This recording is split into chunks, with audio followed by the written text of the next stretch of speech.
Going to the top 10 that I read off a couple minutes ago here. Houston Texans, number 10. Texans at 10. Let's go team by team through the 10. Oh, wow. We're stepping it up. Team by team through the 10, 2 minutes apiece. 2 minutes apiece. And then we'll go 4th of July barbecues. Yeah, okay. That's what we're doing. Well, so the Texans, they're an interesting team because they look very strong on the edge and not as strong in the middle.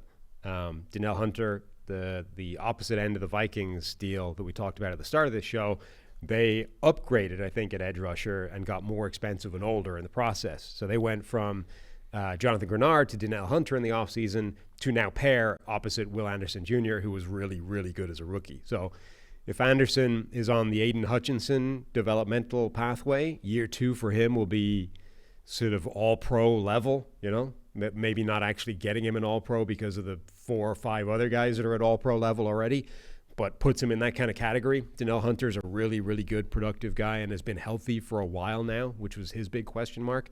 Interior, you've got Danico Autry, you've got your guy, Folo Fatukasi.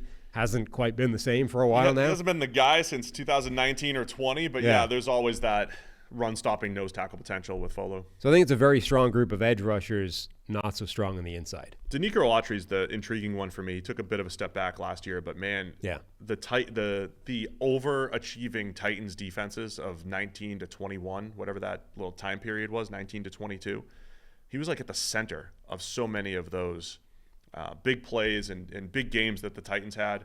Remember when they shut down Kansas City in 2021, held them to 3 points. Like Autry being a part of a good defensive line, I think can be really productive. So I like that. I like that addition for the Texans. Yep.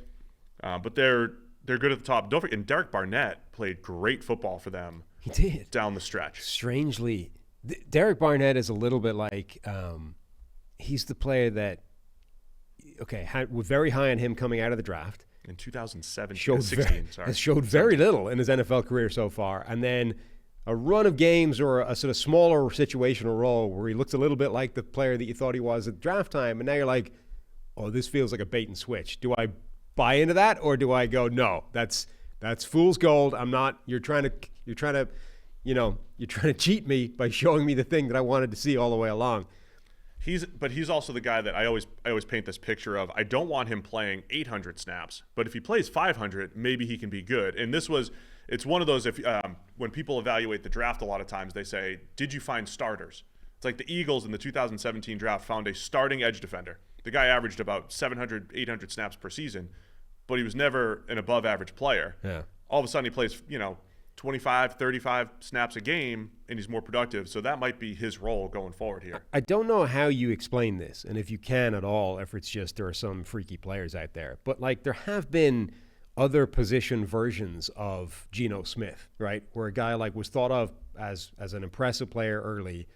It just didn't work. And then years passed where they made no impact whatsoever, until randomly the light switch went on deep into their career and they were a completely different player, way more productive, way more useful. The one that I always use to illustrate this is Jason Babin. And for anyone that doesn't remember, Jason Babin, I saw him as a rookie.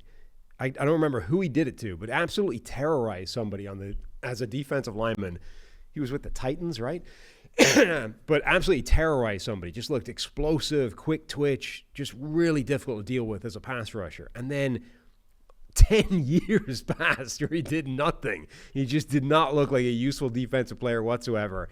And then eventually went to the Eagles, landed in that Jim Schwartz defensive line where they put him as a wide 9 alignment, and all of a sudden, boom, Jason Babin became this really productive player for a few years at the end of his career.